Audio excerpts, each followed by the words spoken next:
Thank you. Yeah, thanks for that introduction. I've got a little presentation in relation to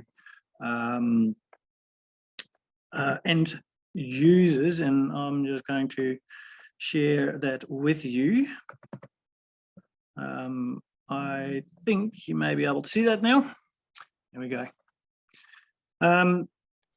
So what I'm going to talk about is the importance of end user product manufacturers, the flexibility to the hemp fibre market.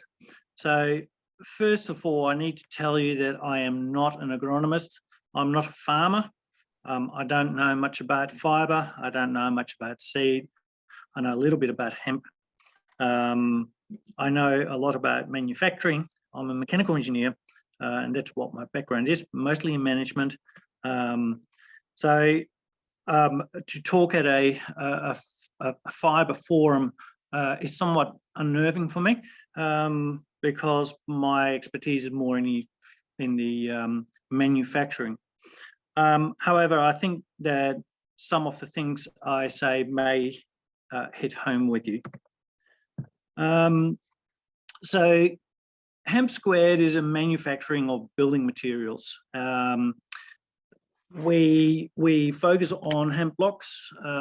We started in 2019 and we're operating from Bridgestone in WA. We basically started from scratch because of a very egocentric reason. I have a very steep block and I wanted to build a house out of hemp. The materials are light, and I went, oh, that's great. I can use hemp blocks, try to find some. Belgium and France were the only places where I could get it. So I went, well, I'm going to make it myself. So from that point, I started doing things and quickly realized, like Andy said, you pump a bucket load of money in and initially you get very little return. However, as an entrepreneur, I still very strongly believe that it is a very viable market and a very exciting market in Australia, if we have a look at what has happened elsewhere in the world.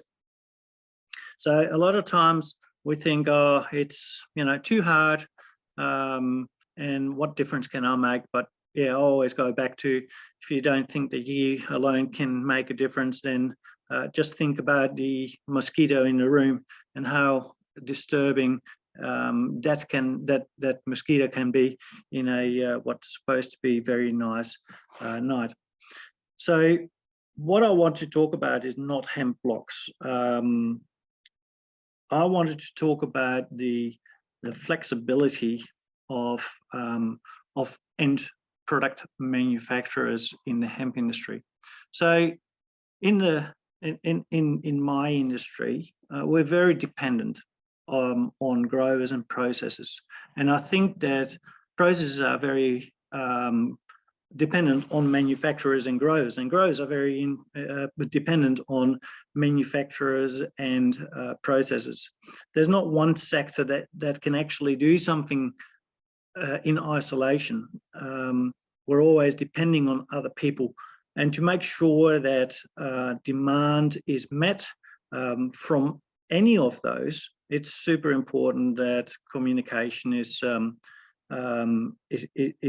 there. And we started with something that's called Hemp Hub, where indeed we're trying to get something like that happening, where everybody knows from everybody what is going on, so it becomes much more balanced with supply and demand of, in our case, hemp herds, and hopefully in the future, the near future, bast fibre,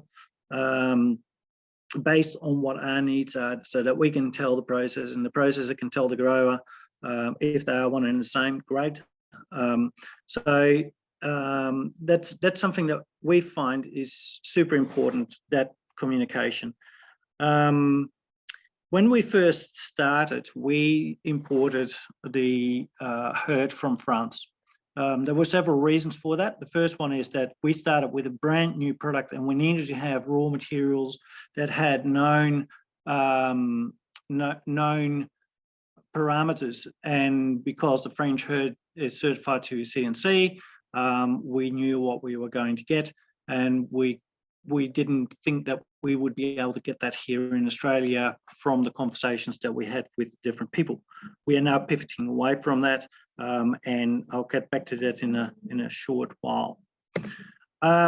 So the end products, the more end products we've got, the more demand there will be for the raw product. And when I talk about raw product, I'm talking about hemp fibre, hemp hurts, because that's our industry. And undoubtedly, there is many other products that can be used as raw products. So what we are trying to do is we're trying to find products that the end user wants to use, and we're trying to promote those things. What we find is that marketing is super important. A lot of people have absolutely no idea, or still very, very grey on the products that can be made out of hemp. Sometimes people come with fantastical stories, and it's great that they're so enthusiastic, but we need to just really make sure that people start to realize that hemp used to be a fantastic product for centuries, and there was lots of things that were made out of it, and that it needs to come back to that. So a great example of that marketing is what we found when the petrochemical industry came on, and I put a couple of ads on there just to showcase how effective the marketing was that they did. And maybe that is something that we need to do as well. Maybe not tell the lies, because that's something that we don't want, but be very effective in what the end products go and add to the lives of people. So hemp should be there for everybody every day. So what we've done is we started looking at end products. That is for us the most important thing. That's where we saw a gap in the hemp industry. There's no point in growing a lot of hemp, making a lot of raw material, and there's no market for it because no one actually makes products out of it. So we started with the blocks, and we're now starting to look at a whole heap of other products as well. Now, one of the things that gets me going is that it's almost like an auction when we go and sit around a table with people who are enthusiastic about hemp, and some people go, oh, there's 20,000 users, there's 30,000 users. It sounds like an auction. And advertising shows, like you can see on this, on one place they've got up to 50,000, and the other one is over 50,000, and other material says 20,000. So no one really knows how much there is, but there is no shortage of ideas. So we really need to start looking at what are those ideas. Is there low-hanging fruit? Are there things that we can do that are basically going to create a market for the material that creates a diversified market for the growers and the processors as well. So one of the things that we find is that there is a huge need for flexibility, and unfortunately the manufacturing industry in Australia has somewhat been decimated over the last decades.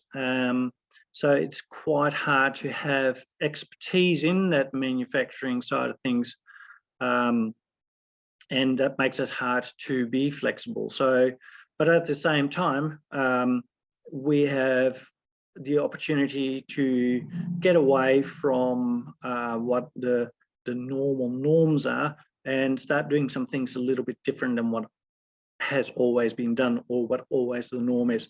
And I always like to use the phrase when someone says, oh, we've always done it like that. Yeah, we always used to build houses out of asbestos, and we don't do that anymore either. So there's always going to be a point where we change, and that's in the manufacturing industry as well.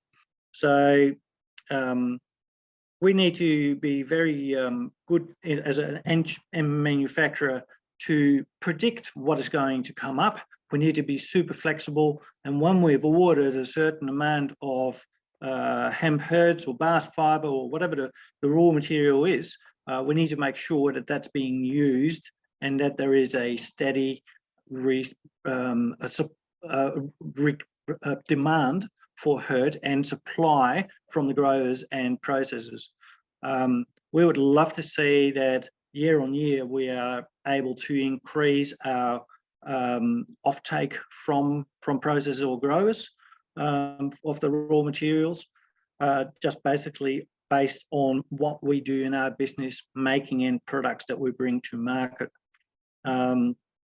So again, there's a big need for communication to make sure that growers, processors know what I do, and I know what the growers and processors can deliver to me. And I really like that some people who are at the forum have in recent times made contact to really start to find out what is it that the manufacturing industry actually needs, because it's super important.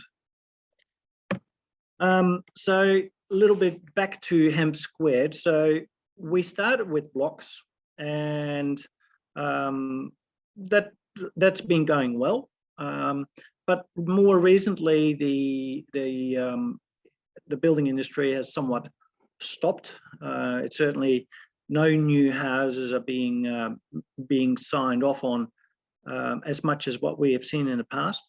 So for us, it became very important to start looking at other options as well. So Hemp Hub is something that we start looking at raw materials. That's what we supply now. And then we've got another business which is called, they're all subsidiaries, they're called Hempspiration, which do a whole heap of other bits and pieces and products that are made out of hemp. And what we're doing with any of these is that we're actually constantly developing new products, new things that we can bring to market to make sure that the hemp supply from growers and processors also increases. So this is what we are developing at the moment. One of the latest ones that we are doing is the food preservation, and we're trying that out at the moment. I'm at the Perth Home Expo. We're setting up there, displaying our blocks, but we're also gauging the interest in the food preservation, which is basically fresh food sachets, where we have hemp herds in a sachet. And what we have found is that food and vegetables stay fresh a lot longer if they are placed on that. And in the conversations we've had with different people through the market research that we've done, there's suggestions that have been made for very similar products in different applications, which sounds all very interesting. And we're going to have a look if there is possible market there to expand it in many different areas as well. But there's a lot of interest in that space. So it's a very simple little thing. The herd amount that we use is not a lot, but because it's a product that has a 3-month life, and then people will go and buy more, there is a continuous market. And they are the sort of things that we are looking at. Then we're also looking at pet bedding, mulch, cat litter, soil boosters. They're all things that are being used elsewhere. They are low-hanging fruit for us. We don't need to have a high quality of herd for that. So what I wanted to show is that we're constantly looking at new things. We're constantly doing R&D, constantly trying to come up with new products so that we can go to the growers, processors and say, hey, this is what we want to do. How much can you supply in year 1, year 2, year 3, and so forth. And I think that's where end product manufacturers need to have a longer term view of what they want to do, but also be able to very quickly change if the markets change in one area to go to another market, so that there is still that supply chain happening.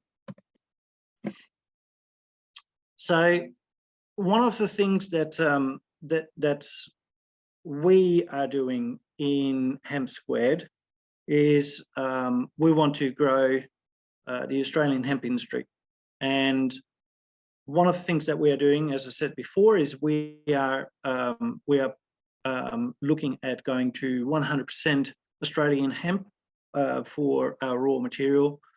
But manufacturers also need to start producing products that are currently imported. One way of looking in pet barn, that sort of things, there's hemp herds that people buy for their hamsters and guinea pigs. It is imported from France. We can make those things. It's not a hard thing to do. The people are already familiar with those products, so we don't have to go out and say, did you know you can use hemp for pet bedding? People already buy it. So it's more a replacement of what's already there, replacement of the imported product with local product. And I think that can be done very effectively. We'll have a very similar price point and will also be able to be sold as a very viable product to the big chains because it's a local product. So we're applying, in Hemp Square, we're applying those principles. We're pivoting away from the overseas hemp supplies. We want to go 100% Australian herd. We are developing products that are currently being imported, and we create low-cost, high-effective, limited repeated business or products, so that people have to come back and they get familiar with hemp and don't get that that bad connotation of hemp is something to do with something that they rather not know of. It's all part of the education. So that's really where we are at, and what I think is very important for manufacturers, and to my knowledge, there are not many of them. Obviously, we have got some fantastic builders that are using the herds in buildings, and the buildings are absolutely phenomenal. But yeah, when I'm talking about end user products, it's very much about what you find in the supermarkets, in the pet stores, in where people buy hemp for day-to-day use. Yeah, that is from my point of view in the fibre field. Obviously, there are many businesses that make end products, especially in beauty and food. But in the hemp herd and in the bast fibre, I think that we can do better, and we do whatever we can to develop that. And that's all I've got to say. Thank you.